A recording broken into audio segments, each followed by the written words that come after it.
Halo, assalamualaikum warahmatullahi wabarakatuh. Bertemu lagi dengan channel Aku Siapa dengan aku sendiri Novia. Pada kali ini aku mau menjelaskan tentang cerpen.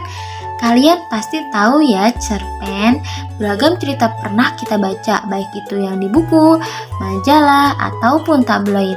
Namun, apakah kalian tahu apa sih perbedaan cerpen dengan cerita-cerita lainnya? Nah, kalau kalian ingin tahu atau ingin menulis cerpen, kalian wajib menyimak video ini sampai selesai.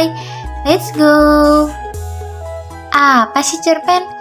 Seperti yang kita ketahui, cerpen adalah suatu karya sastra dalam bentuk tulisan yang mengisahkan tentang sebuah cerita fiksi, lalu dikemas secara pendek, jelas, dan ringkas.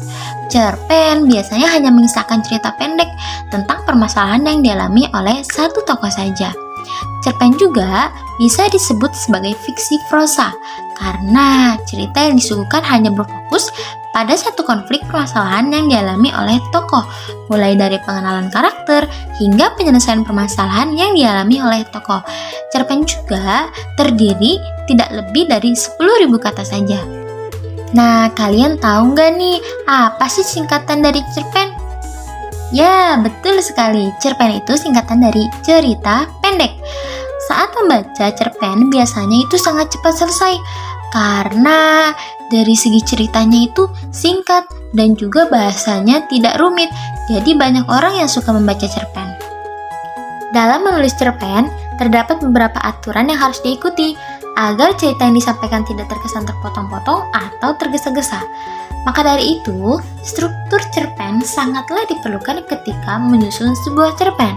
Yang pertama ada abstrak. Abstrak merupakan pemaparan gambaran awal dari cerita yang dikisahkan. Pada cerpen, abstrak biasanya digunakan sebagai pelengkap cerita. Yang kedua ada orientasi. Pada orientasi, cerpen biasanya menjelaskan tentang latar cerita seperti waktu, suasana, tempat, atau lokasi yang digunakan dalam penggambaran cerita cerpen. Yang ketiga yaitu komplikasi. Komplikasi menjelaskan tentang struktur yang berkaitan dengan pemaparan awal suatu masalah yang dihadapi oleh tokoh. Watak dari tokoh juga dijelaskan pada bagian ini. Selain itu, pada komplikasi juga menjelaskan urutan kejadian yang berhubungan dengan sebab dan akibat. Yang keempat yaitu evaluasi. Pada bagian evaluasi ini terjadi konflik masalah yang semakin memuncak. Konflik mulai menuju bagian klimaks dan mendapatkan penyelesaian atas masalah yang terjadi. Yang kelima yaitu resolusi. Resolusi itu merupakan bagian akhir permasalahan yang terjadi pada cerpen. Pada bagian ini, terdapat penjelasan dari pengarang mengenai solusi permasalahan yang dialami oleh tokoh. Dan yang keenam, atau yang terakhir, merupakan koda. Koda itu adalah nilai atau pesan moral yang terdapat pada sebuah cerpen yang disampaikan oleh penulis kepada para pembaca. Biasanya pesan moral ini disampaikan sesuai dengan jenis cerpen. Oke, sebelum melanjutkan materi selanjutnya, aku mau merekomendasikan 5 buku yang membuat kamu lebih mengerti tentang cerpen. Yang pertama ada buku Kreatif Menggambar dan Menulis Cerita Pendek. Yang kedua, 13 poin menulis cerita pendek. Dan yang ketiga, Di Tengah Kegelapan Ilfik Kumpulan Cerpen. Yang keempat, kumpulan cerpen cinta dan sosial media. Yang terakhir, Easy and Fun with Cerpen Ground. Oke, kita lanjut ya. Selanjutnya ada fungsi cerpen. Pada umumnya, cerpen itu memiliki cerita yang sangat singkat dan juga jelas. Namun, cerpen juga memiliki fungsi seperti karya sastra lainnya. Yang pertama ada fungsi rekreatif, yaitu sebagai sarana penghibur bagi para pembaca. Lalu ada fungsi estetis, yaitu sebagai nilai estetika atau keindahan yang ada pada cerpen, sehingga memberikan kepuasan pada pembaca. Lanjut, ada fungsi didaktif, yaitu sebagai pemberi pelajaran atau pendidikan yang akan bermanfaat bagi para pembaca. Lanjut lagi, ada fungsi moralitas, yaitu sebagai nilai moral berdasarkan isi cerita untuk mengetahui baik buruk yang disampaikan penulis kepada pembaca. Dan yang terakhir, ada fungsi religiusitas, yaitu sebagai pemberi pelajaran yang religius yang nantinya bisa dijadikan sebagai contoh baik oleh pembacanya. Oke, selanjutnya ada ciri-ciri cerpen. Yang pertama, pada umumnya cerpen bersifat fiktif atau berupa karangan dari penulis. Yang kedua, cerpen memiliki susunan kata yang tidak lebih dari 10.000 kata. Yang ketiga, saat membaca cerpen, biasanya selesai dengan sekali duduk karena cerpen memiliki bentuk cerita yang sangat singkat dan juga pemilihan kata yang tidak rumit sehingga mudah dipahami oleh para pembaca. Yang keempat, cerpen hanya memiliki alur cerita tunggal atau satu jalan cerita saja. Dan kisah cerita pada cerpen biasanya berasal dari peristiwa dalam kehidupan sehari-hari. Oke, selanjutnya ada jenis-jenis cerita pendek. Yang pertama ada cerpen pendek. Seperti yang kita ketahui, cerita pendek adalah jenis cerita yang kurang dari 10.000 kata panjangnya. Jenis yang pertama ini adalah cerpen pendek.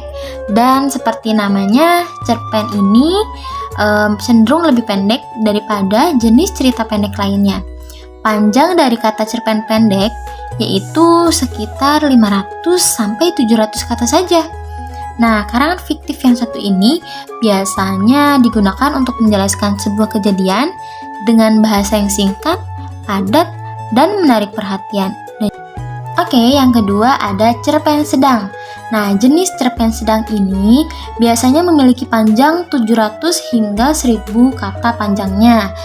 Kita bisa menemui cerpen sedang ini pada buku-buku pelajaran sekolah karena dianggap efektif dan menarik perhatian. Yang ketiga ada cerpen panjang. Biasanya cerpen satu ini dibuat dengan panjang sekitar 1000 kata atau lebih. Bahkan ada sebuah cerpen juga yang dibuat mendekati 5.000 kata atau bahkan 10.000 kata. Baik, selanjutnya ada unsur intrinsik cerpen.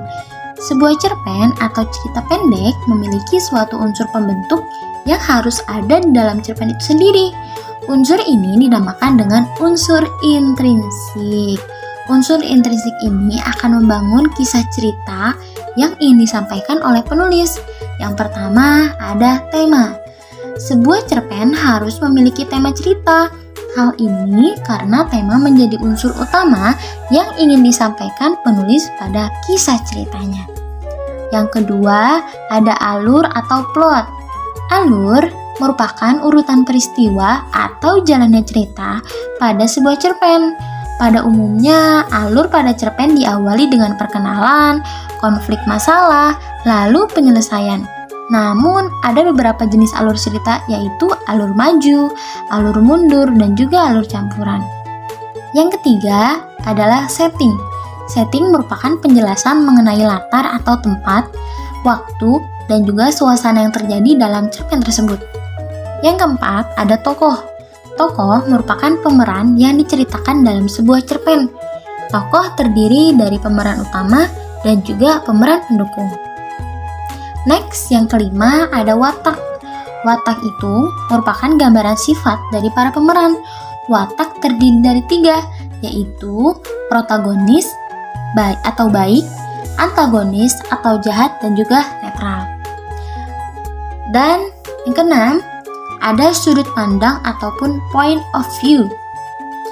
Sudut pandang merupakan cara pandang pengarang saat menceritakan kisah pada sebuah cerpen. Sudut pandang dibagi menjadi 2, yaitu sudut pandang orang pertama yang terdiri dari pelaku utama dan pelaku sampingan. Sedangkan sudut pandang orang ketiga terdiri dari serba tahu dan juga pengamat. Oke, next. Yang ketujuh ada amanat. Amanat itu merupakan pesan moral atau pelajaran yang disampaikan oleh penulis kepada para pembaca. Pesan moral yang disampaikan biasanya dalam bentuk tersirat maupun tersurat. Oke teman-teman, mungkin itu saja pembahasan cerpen pada hari ini. Terima kasih sudah menonton videonya sampai selesai. Wassalamualaikum warahmatullahi wabarakatuh.